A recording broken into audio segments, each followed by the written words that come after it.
पूजनीय बाला साहेब देवरस जी ने कहा है, संघ हिंदू समाज को सामर्थ्य संपन्न करना चाहता है। संघ की इच्छा है कि यह सामर्थ्य समाज में स्वाभाविक रीति से सदैव विद्यमान रहे। किसी बाह्य संगठन द्वारा सदैव समाज की रक्षा की जाती रहे, यह उचित नहीं। समाज अपनी हर समस्या का समाधान स्वमेव सदा करता रहे। इसी प्रकार के स्वाभाविक सामर्थ्य का जागरण संघ कर रहा है।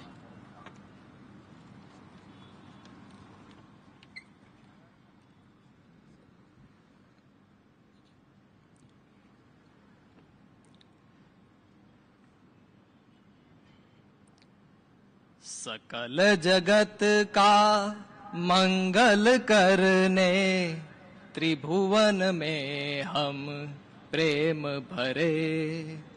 वसुंधरा है माता सबकी, विश्व बंधुता भाव भरे। विश्व बंधुता भाव भरे।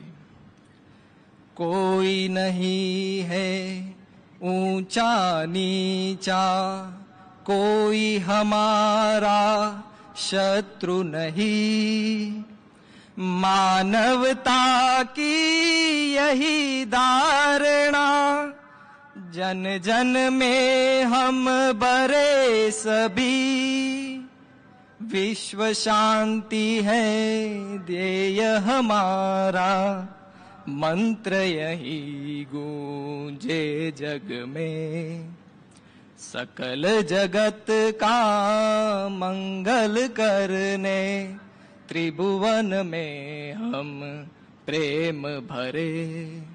वसुंधरा है माता सबकी, विश्व बंधुता भाव भरे। विश्व बंधुता भाव भरे। अधिष्ठान अध्यात्म ज्ञान का और साथ विज्ञान रहे।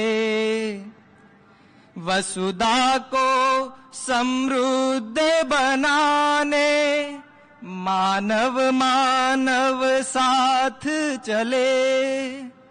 वर्ण वंश के भेद मिटाने यत्न भगीरथ सभी करे।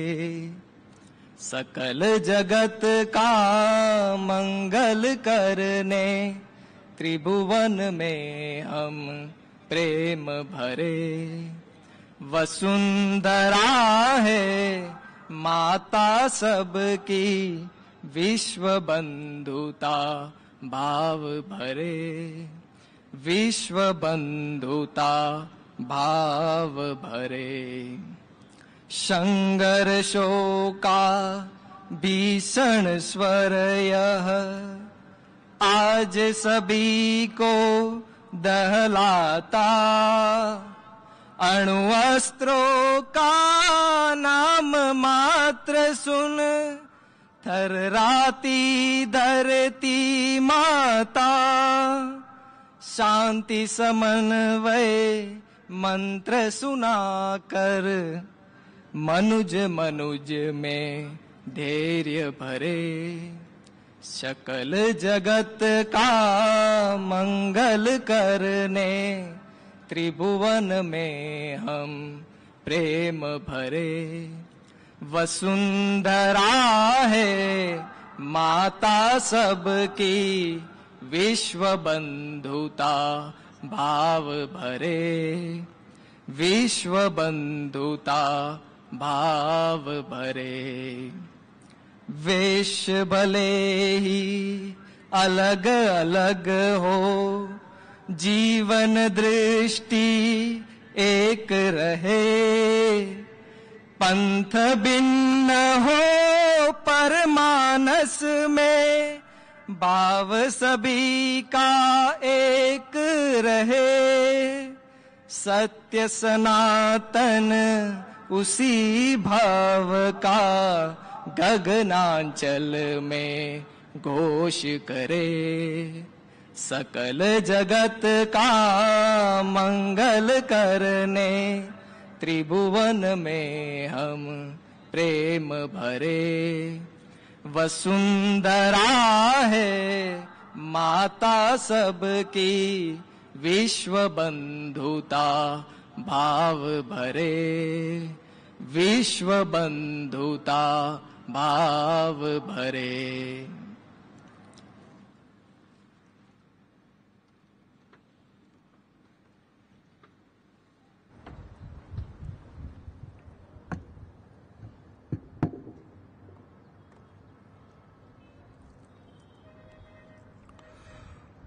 माननीय क्षेत्र संघ चालक जी,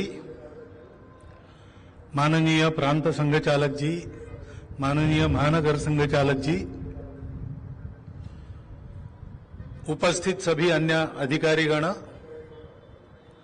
नागरिक सज्जन, माता भगिनी एवं आत्मीय स्वयंसेवक बंधु,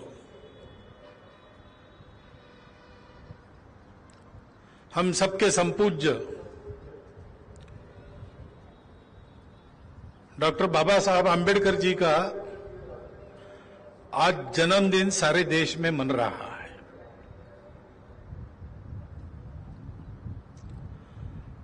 संपूर्ण देश में भेद समाप्त हो जाए,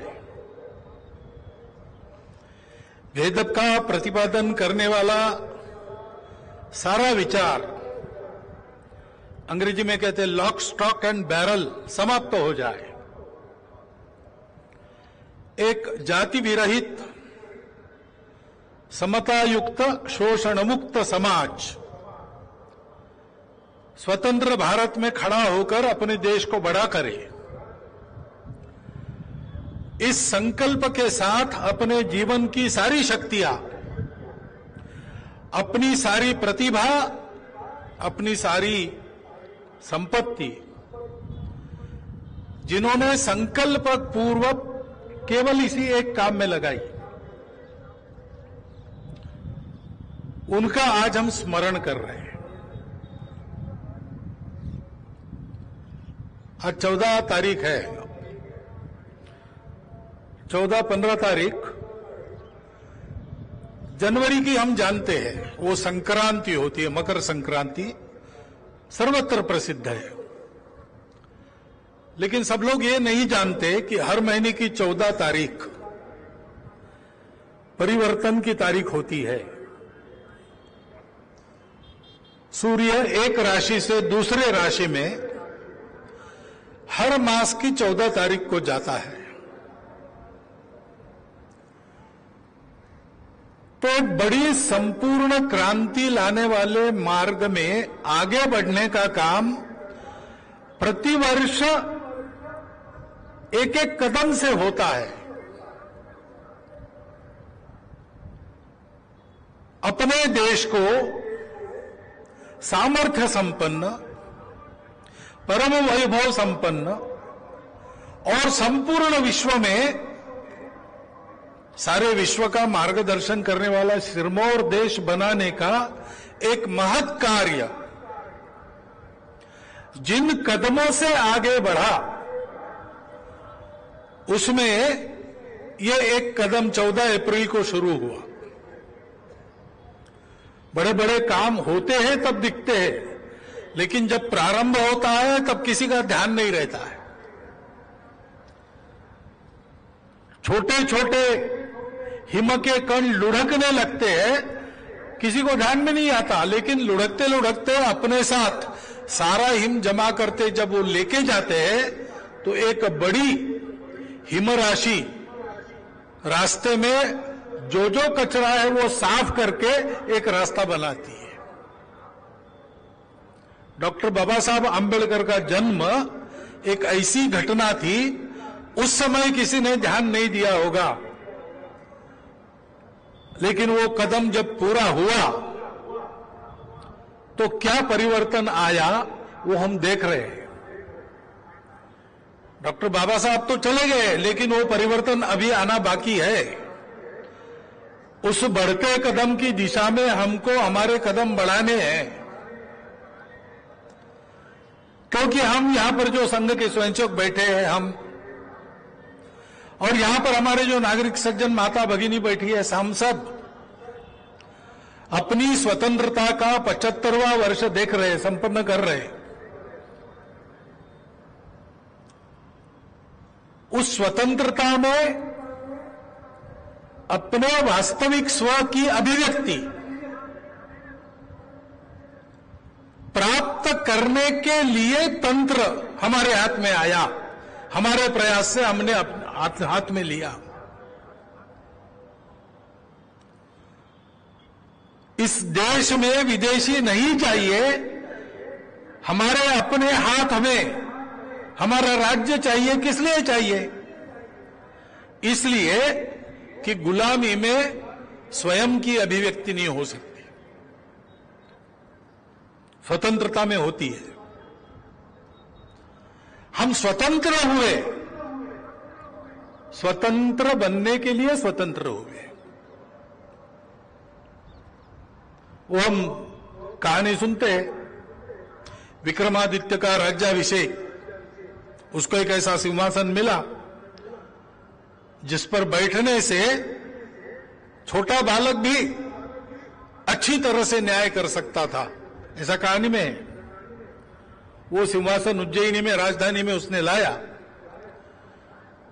उस पर बैठूंगा तो सत्य और न्याय नीति का ख्याल रखते हुए अपने राज्य को चलाऊंगा, इसलिए उस पर आरोहण करना है, ऐसा उसने सोचा। सिंहासन तो मिल गया, लेकिन जब उस पर चढ़ने को गया तो सिंहासन की 32 पैड़ियां थी। एक पैड़ी पर पैर रखा पहले ही तो वहां एक पैड़ी के सजावट में एक मूर्ति लगी थी, पुतली, गुड़िया धातु की। वो बोल उठी कि राजा, तुम इस सिंहासन चढ़ने के लिए एक पैर रख रहे हो, लेकिन तुमको पता है क्या इस सिंहासन पर कैसे कैसे लोग बैठे, उनके कैसे गुण थे, उनका कैसा पराक्रम था? तो राजा पूछता है, बताओ। तो वो एक कहानी बताती है और कहती कि सोचो तुम ऐसे हो क्या। राजा सोचता है दिन भर, और दूसरे दिन आता है कि हाँ मैं ऐसा हूं, दूसरी पैड़ी पर पैर रखता है, दूसरी पुतली बोल उठती है। ऐसे 32 कहानियां सुनकर उन 32 निकषों पर मैं योग्य हूं ऐसा करते हुए फिर वो सिंहासन का आरोहण करता है। उसका नाम अपने देश के इतिहास में, दुनिया के इतिहास में अमर हो जाता है। 15 अगस्त 1947 को हमको स्वातंत्र्य मिला। डॉक्टर बाबा साहब के नेतृत्व में हमने अपना संविधान बनाया। उस संविधान का भारत की संसद में जब लोकार्पण हुआ तो बाबा साहब आंबेडकर ने 2 भाषण किए। वह भाषण हम सब भारतीयों के लिए, जो स्वतंत्रता इतने सारे वीरों के त्याग बलिदान से हमको प्राप्त हुई, हमारे पूर्वजों के कठोर परिश्रम से हमको प्राप्त हुई, उस स्वतंत्रता के लिए स्वयं को योग्य बनाने का पथ प्रदर्शन हमारे लिए है। उसको प्रतिवर्ष 14 अप्रैल को और 6 दिसंबर को हम सबको पढ़ना चाहिए। उसके प्रकाश में हम चल रहे हैं कि नहीं चल रहे, इसका आत्मचिंतन करना चाहिए। इतना वो सारे भाषण पथ प्रदर्शक है। उसमें वो कहते एकता का महत्व। बाबा साहब कहते दोनों भाषणों में 2 बातें आई है, मैं शब्दशाह नहीं बता रहा हूं, भाव बता रहा हूं। वो कहता है कि हमारे देश को किसी परकीय शक्ति ने अपने ताकत के कारण नहीं जीता, आपस के भेदों के कारण आपस में लड़ते हुए हमने उनको चांदी की थाली में अपना देश पेश किया, वरना किसी की हिम्मत नहीं थी हमारी स्वतंत्रता छीन लेंगे। आगे वो कहते हैं आज इस संसद में विभिन्न विचारधाराओं के मानने वाले हम लोग इस संसद में संसद के सदस्य के नाते अपने अलग अलग कैंप्स बनाकर बैठे हैं।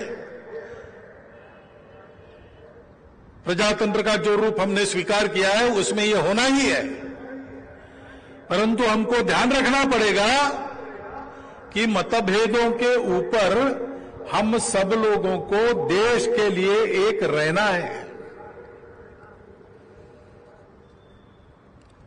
देश के लिए राजनीतिक स्वतंत्रता, आर्थिक स्वतंत्रता का प्रावधान संविधान में किया गया है, परंतु सामाजिक समता के बिना ये आर्थिक और राजनीतिक समता, स्वतंत्रता प्रत्यक्ष में नहीं आएगी। और इसलिए उसका क्या करेंगे, उसको हमको लाना पड़ेगा। समाज के भेदों को मिटाना पड़ेगा। हमारा समाज अलग अलग तबकों का समाज, उसको एक होना है ऐसा नहीं है। हम एक समाज है पहले से। बीच के कालावधि में हमने ही अपने हाथ से ये अलग अलग वर्ग, जाति आदि निर्माण करके उसमें दूरियां बनाई।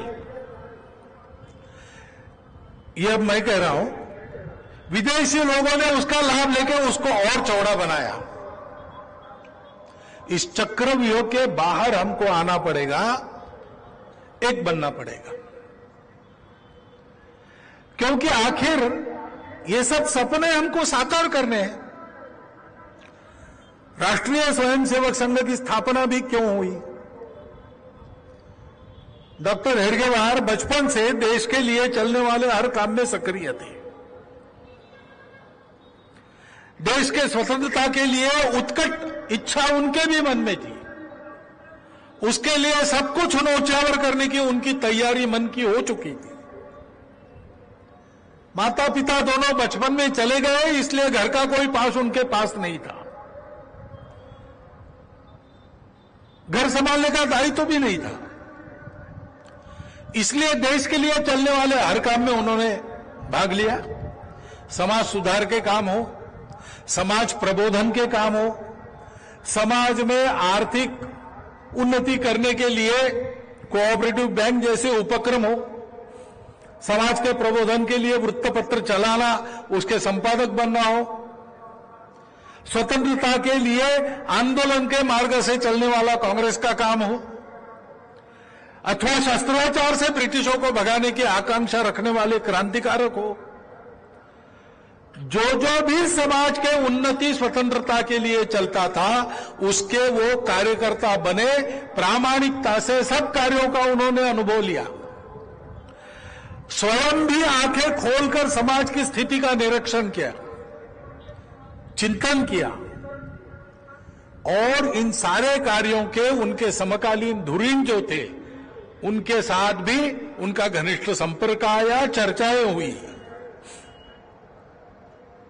गांधी जी, सुभाष बाबू, सावरकर, मदन मोहन मालवीय, चंद्रशेखर आजाद, राजगुरु, कितने ही लोग उनके संपर्क में आए। वो काम करने वाले कार्यकर्ता थे उनके साथ, और सबके विचार जानने के बाद उनको ध्यान में आया कि सबके मन में एक बात जरूर है, विषय सबके अलग अलग है। डॉक्टर बाबा साहब अंबेडकर के साथ भी उनका संबंध था। पूना में संघ शिक्षा वर्ग में डॉक्टर बाबा साहब अंबेडकर आए थे। उस समय उनके साथ जो लोग थे उनमें से एक बाद में महाराष्ट्र में एमएलए बने स्वतंत्रता के बाद।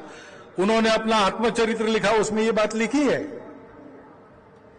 भोजन के समय पहुंच गए, भोजन शुरू होने ही वाला था, जब पता चला कि द्वार पर ये सब लोग आए हैं। डॉक्टर साहब ने स्वयंसेवकों को कहा, अभी रुको, भोजन प्रारंभ मत करना। स्वयं उठकर गए, सब लोगों को ले आए, साथ बिठाकर सबने आनंद से भोजन किया। डॉक्टर बाबा साहब अम्बेडकर ने स्वयंसेवकों से बातचीत की, परख के देखा संघ में जाति भेद है कि नहीं। और बाद में दोपहर बौद्धिक वर्ग डॉक्टर हेडगेवार का होना तय था। डॉक्टर बाबा साहब अम्बेडकर को डॉक्टर हेडगेवार ने कहा कि आप स्वयंसेवकों को कुछ बताइए। उनका बौद्धिक वर्ग हुआ, उसमें उन्होंने भारत से सब प्रकार के भेद मिटाने की बात स्वयंसेवकों को कही। ये प्रसंग हुआ है। तो उनको ध्यान में आया कि सबने अपना अपना विषय चुना है, उसमें लग गए हैं, वो सारी बातें एक न एक दिन होकर रहने वाली है, इतने ये सारे लोग तपस्वी है, महापुरुष है। लेकिन सबके मन में एक बात है कि बार बार आक्रामकों के द्वारा पराजित होने की बारी अपने देश पर क्यों आई? आने वाले आक्रामक बहुत दूर से आए थे। हमारे देश की आबो हवा उनके अनुकूल नहीं थी। हमारे देश को वो जानते नहीं थे। यहाँ के रास्ते, यहाँ के जंगल, यहाँ के मैदान उनको कुछ परिचित नहीं था। यहाँ का अन्न उनके अनुकूल नहीं था। यहाँ के पानी, यहाँ की हवा उनके अनुकूल नहीं थी। मुट्ठी भर उनकी संख्या थी। हम लोग सोने की चिड़िया थे। ज्ञान का भांडार हमारे यहां से दुनिया के लिए दिया जाता था। हमारे शूरवीर सुरमाओं की धाक सारे दुनिया में थी। ऐसी परिस्थिति में मुट्ठी भर बर्बर आक्रामकों ने हजारों मील दूर से आकर बार बार हमको पराजित किया। ये इतिहास क्यों बना?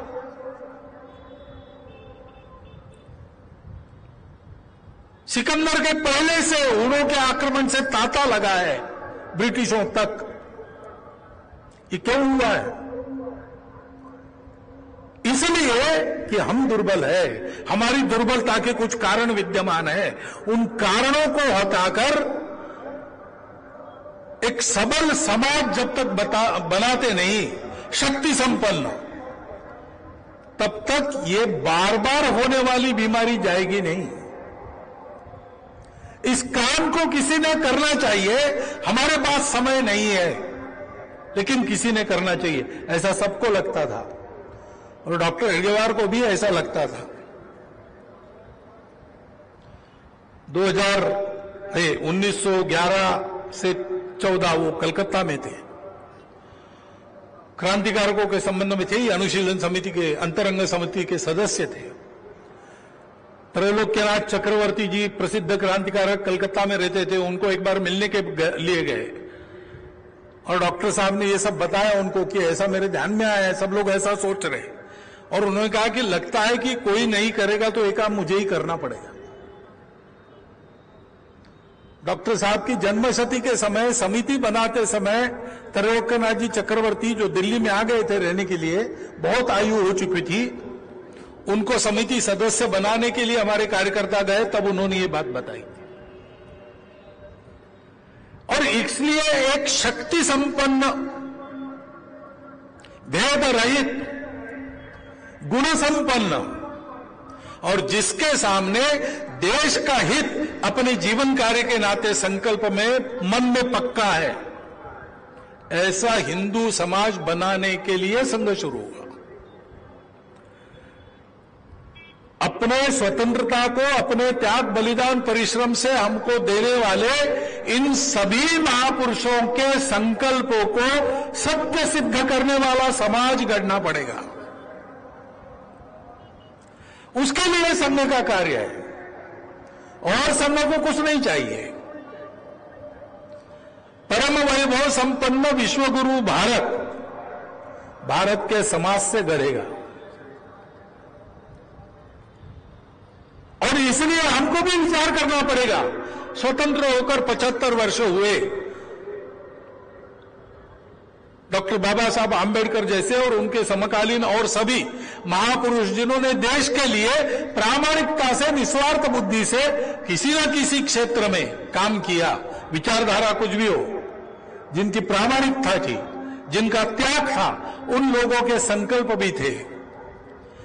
भारत के करोड़ों करोड़ों लोगों की आकांक्षाओं को सत्य सिद्ध करने के लिए उन्होंने एक एक कार्य चुना था, उसमें कुछ संकल्प लिए थे। उन संकल्प को सत्य सिद्ध करने के लिए आवश्यक योग्यता लाने का हमारा क्या प्रयास चल रहा है? क्योंकि आखिर निर्भर तो इसी पर करता है। चुनौतियां बहुत है। आज हमारा देश दुनिया में बड़ा हुआ है, उसकी प्रतिष्ठा बनी है, उसका वजन बढ़ रहा है, उसकी संपत्ति बढ़ रही है। देश की जनता में देशभक्ति का संचार फिर से होने लगा है और फलस्वरूप G20 का नेतृत्व करने का अवसर भी इस बार अपने देश को मिला। ये गौरव भी बढ़ रहा है, परंतु संकट भी है। पश्चिम सीमा, उत्तर सीमा हम निश्चिंतता से सो सकते हैं, इतनी सुरक्षित नहीं है। हमारे सैनिकों को तो जागना ही पड़ता है, हमको भी जागना पड़ता है।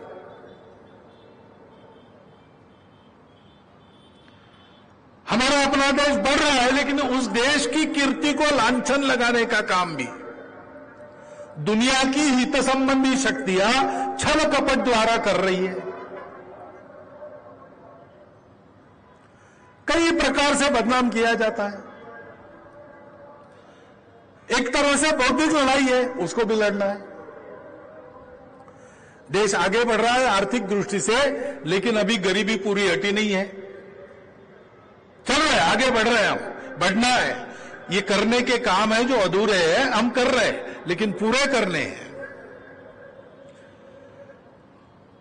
तो हमको भी अपने आप को बनाना है। उस समय दुनिया से जो चुनौतियां हमारे सामने आ रही, उसका भी मुकाबला करना है। दुनिया में जो हमारी प्रतिष्ठा बन रही, उसके अनुरूप दुनिया को अपना अवदान देना भी है। बहुत सारे काम है, लेकिन बहुत सारे काम पूर्ण होने के लिए जो चाहिए, उसके जड़ में कौन सी बात है? एक राजा सुबह उठा अपने महल में और उसने स्नान वान करके, नाश्ता करके, व्यायाम करने के लिए गया मैदान में। मुतद्दार को बुलाया, अच्छा घोड़ा लाओ, रिपीट करता हूं। नया घोड़ा आया था, उसको मुतद्दार लेना लाया। सुंदर पंचलक्षणी घोड़ा, अरबस्तान से मंगाया हुआ, बहुत अच्छा। राजा चढ़ा उस पर, लेकिन घोड़ा चले ही नहीं, घोड़ा अड़ गया। आधा घंटा पौन घंटा प्रयास करने के बाद भी कुछ नहीं हुआ, तो राजा ने कहा छोड़ दो, आज व्यायाम नहीं करेंगे। वापस आया, स्नान वान करके नाश्ते के लिए बैठ गया। पराठे आए नाश्ते में, देखा तो 3 आए थे, तीनों के तीनों जल गए थे। राजा का मूड ऑफ हो गया, वैसे ही उठ गया कि आज पान खाकर ही आराम लेंगे। पान निकाला तो सारे पान अंदर जो रखे थे डिब्बे में सड़ गए थे। तो राजा विचार मग्न हो गया कि ऐसा क्यों हुआ, घोड़ा क्यों अड़ा, रोटी क्यों जली, पान क्यों सड़ा। जो रास्ते में मिले उसको वही पूछता जाए। दरबार में आया, पहला प्रश्न वही पूछा। लोगों को समझ में नहीं आया क्या प्रश्न है, घोड़ा क्यों अड़ा, रोटी क्यों जली, पान क्यों सड़ा। तो एक अनुभवी वृद्ध दरबारी था, उसने ध्यान पूर्वक राजा की मुद्रा देखी, राजा के ये प्रश्न सुने और उत्तर दिया, महाराज एक ही कारण है, घुमाया नहीं इसलिए। घोड़े को जिस मैदान में रपेट करवानी है उसका परिचय करवाते, उसको घुमाते हैं, बाद में वो जाता है। नए ग्राउंड पे एकदम पैर रखने को घोड़ा हिचकिचाता है, और रोटी सेकते समय घुमा ही नहीं, पलटा ही नहीं, तो जल जाती है। और पान खाने वाले शौकीन लोग जानते हैं, पानदान में पान बदलने पड़ते हैं, उलट फेर करके रखने पड़ते, नहीं तो सड़ जाते हैं। से अपने देश के सामने करने को कुछ है, चुनौतियां कुछ है, ऐसी बहुत सारी बातें हैं, लेकिन मूल में एक ही बात है कि इन सबको कर सकने वाला शक्ति संपन्न, गुण संपन्न, एकता युक्त, समता युक्त और शोषण मुक्त समाज जीवन चाहिए। क्योंकि बड़ा करने वाला देश को तो समाज होता है। देश को बड़ा करने के लिए, देश को, तंत्र को चलाने वाले लोग, प्रजातांत्रिक देश में तो लोगों में से ही आते हैं, जैसे लोग वैसे राज्य करता। सारे अफसर, सारे इंजीनियर, सारे डॉक्टर समाज में से ही आते हैं। उस समाज को गढ़ने का काम करना पड़ेगा। और यह गढ़ना कैसे होता है? तो किसी भी काम के लिए तैयार होना है तो रोज व्यायाम करना पड़ता है, रोज अभ्यास करना पड़ता है। परीक्षा में मेरिट आना है तो भी रोज कोई कुश्ती जीतनी है तो भी रोज अभ्यास व्यायाम करना ही पड़ता है। देश को बड़ा करने का इतना बड़ा काम है तो उसके लिए रोज का व्यायाम कौन सा है? वो एकमात्र व्यायाम संघ की शाखा है। संघ शुरू हुआ तब ये शाखा किसी को समझ में नहीं आती थी।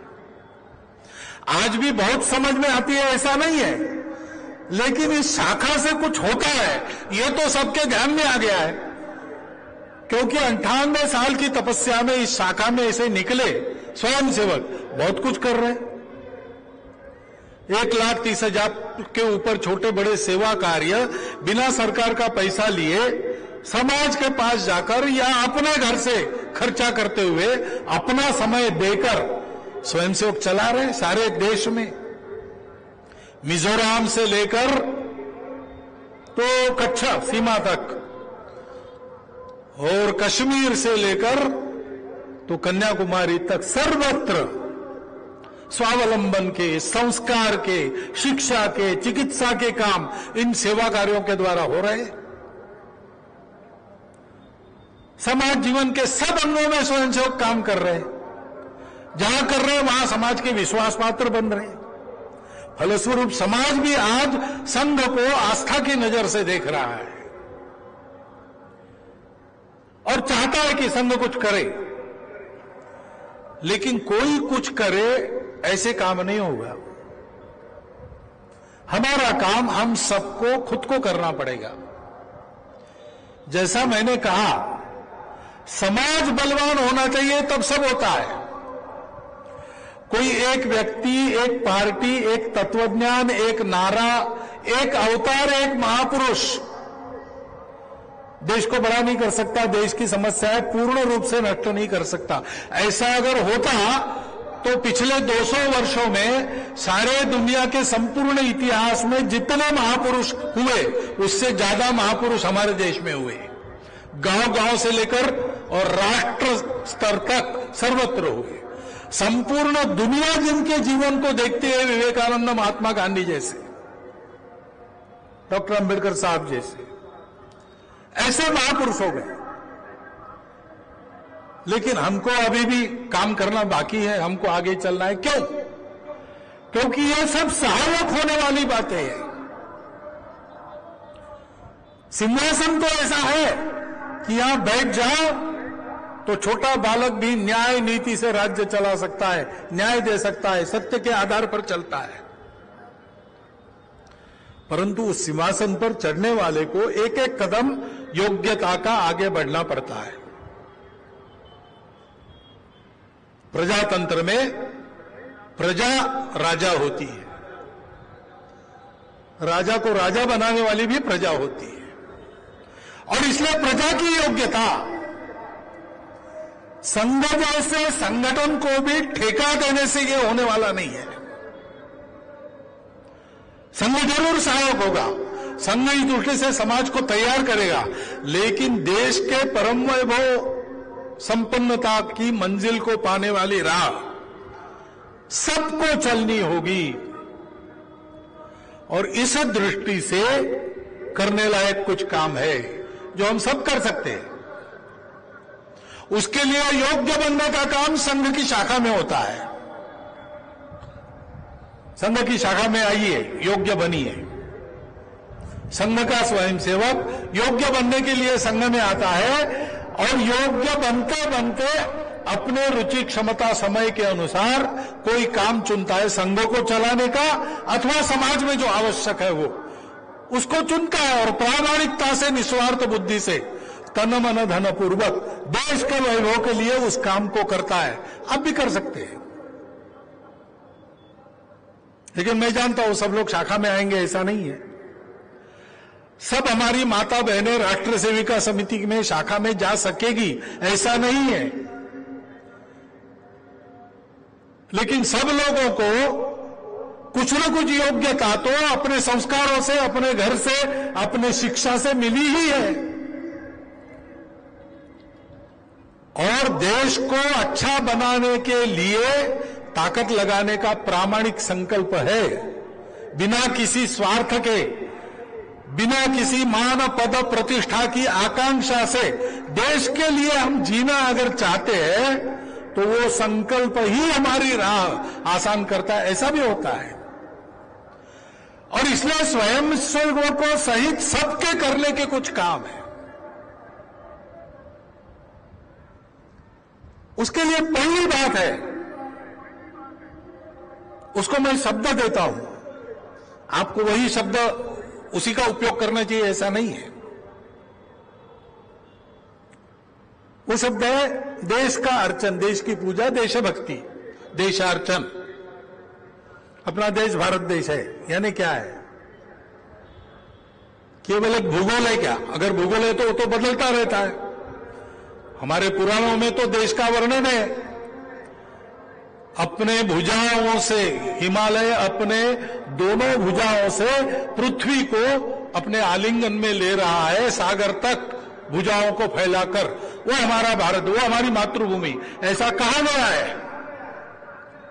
प्रसिद्ध दूसरा श्लोक हम जानते हैं, हिमालयम समारभ्य यावत हिंदू सरोवरम तम देव निर्मितम देशम हिंदुस्थानम प्रचक्षते।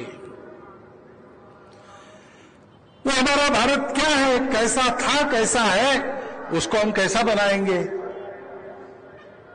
भारत को जानना, उसकी नदियां, उसके पहाड़, उसके प्रांत, उसकी भाषाएं, उसके लोग, सबको जानना, उसकी परंपराओं को जानना, काल सुसंगत रखना, जो काल बाह्य है, विपरीत है, उसको छोड़ना। और ऐसे भारत का बनना, स्वयं को भारत बनाना। स्वयं को भारत बनाना क्या होता है? हम हैं भारत। लेकिन आपको पूछे अगर कोई आकर आप कौन हो, तो आप भारत नहीं बताते, आप अपनी भाषा बताते हैं, आप अपना प्रांत बताते हैं, आप अपनी जाति बताते हैं। सामान्य ऐसे ही है। हमारे देश को आक्रमण का सामना कभी करना नहीं पड़ा, ऐसे समय में हम सबको मानव मानते थे। इसलिए आप कौन हो ऐसे पूछा तो हम कहां के रहने वाले हैं, हमारा देश कौन सा है, हमारा समाज, हमारी संस्कृति, ये नहीं बताते थे। क्योंकि हम मानते थे सब लोग मानव है, सब लोग वसुधैव कुटुंबकम, पृथ्वी के रहने वाले हैं, जिनका स्वदेश भुवनत्रय है, ऐसे हम सब लोग हैं। और इसलिए बताना क्या है विशेषता? तो भाई मैं इसकी पूजा करता हूं, उसकी पूजा करता हूं, मैं ये भाषा बोलता हूं, वो भाषा बोलता हूं, मेरा गोत्र ऐसा है, वैसा है, मेरी जाति है, वो है। लेकिन ये विविधताएं हमारे भेद बन गई। उस भेद भावना को मन से हटाकर हम सबसे पहले भारत माता के पुत्र है। उसकी जो सनातन प्राचीन परंपरा है, जिसमें अनेक पूजाएं हैं, अनेक मत पंथ संप्रदाय है, अनेक जात पात है, जाएगी, लेकिन आज है। अनेक प्रांतों के रहने वाले लोग हैं, अनेक प्रकार का खान पान रीति रिवाज है, लेकिन ऐसा होने के बावजूद इन सबका स्वीकार और सम्मान करते हुए भी हम सबसे पहले भारत के हैं। भारतीय संस्कृति को, जिसको आज लोग हिंदू संस्कृति कहते हैं, सनातन धारा है उसकी, उसके अनेक नाम रहे। उसको मानने वाले लोगों के समाज के हम अंग हैं। आज हमारी पूजा कोई हो, भाषा कोई हो, प्रांत कोई हो, डीएनए हम सबका एक है। हमारे पूर्वज भारतीय पूर्वज है। प्राचीन समय के ऋषि मुनियों, राजाओं से लेकर तो आज तक के हमारे देशभक्तों तक यह पूर्वज परंपरा हमारी अपनी है, बाहर की नहीं, यहां की। और ये सब हमारी विविधता कुछ भी हो, हम सब एक समाज है, इस भारत का समाज है। हम संघ के लोग इसको हिंदू समाज कहते हैं, हम हिंदू हैं। कुछ लोग कहते हैं हिंदू मत को, भारतीय को, तो समानार्थी शब्द है। वो केवल भूगोल से संबंधित नहीं है, संस्कृति और पूर्वजों से भी उसका संबंध है, और वो परंपरा बहुत पहले जाती है। ऐसे हम लोग हैं। ये जानना, इसको मानना और बनना, किसी जाति में, किसी भाषा में, किसी पंथ संप्रदाय में हमारा जन्म हुआ, लेकिन मैं भारत को पहले रखूंगा। उसके हित की बात मेरे हित की बात है, मेरे हित की बात उसके हित के विरुद्ध जाती है तो मैं अपने हित की बलि दूंगा। ये हमारी छोटी छोटी पहचानें हैं, उन सबका सम्मान है, उन सबका आदर है, लेकिन भारत की पहचान के पीछे ये सब छोटी है। इसको कहते हैं ऐसे चलना, ऐसे रहना, ऐसा विचार करना, मन वचन कर्म से ऐसे बनना। ये देश की पूजा है। जिसकी पूजा करते हैं वैसा बनना, ये वास्तविक पूजा है। शिवो भूत्वा शिवम भवेत्, भारतो भूत्वा भारतम यजेत। ये देश की पूजा। दूसरी बात है, अपने देश के सभी वासियों के प्रति मन में सद्भावना रखकर काम करना। वो सब अपने हैं, उन सबको अपने साथ जोड़कर देशभक्ति के इस मार्ग पर आगे बढ़ाना है। आज वो दिखते कुछ भी होंगे, बोलते कैसे भी होंगे, हम सुरक्षित रहे इस काम को करने के लिए इतनी शक्ति और नीति रखते हुए इन सबको एक करके आगे बढ़ाना है। और इसलिए सद्भावना चाहिए, भेद नहीं चाहिए, एक दूसरे के प्रति कटु भाषा का प्रयोग नहीं करना है, एक दूसरे के मन को ठेस होगी, ठेस बने बैठेगी, ऐसा कर्म नहीं करना है, उससे बचना है, संयम से काम लेना है, धैर्य से काम लेना है, लेकिन दृढ़तापूर्वक रहना है। धैर्य और संयम दुर्बलों को शोभा नहीं देता है। शक्ति संपन्न का भूषण है क्षमा। और इसलिए शक्ति संपन्न बनना अपनी एकता के बल पर, सब प्रकार के गुणवत्ता अपने में चाहिए, लेकिन उसका उपयोग करने के लिए अच्छा शील चाहिए। प्रज्ञा, शील और करुणा ये तथागत की मार्ग की विशेषता है।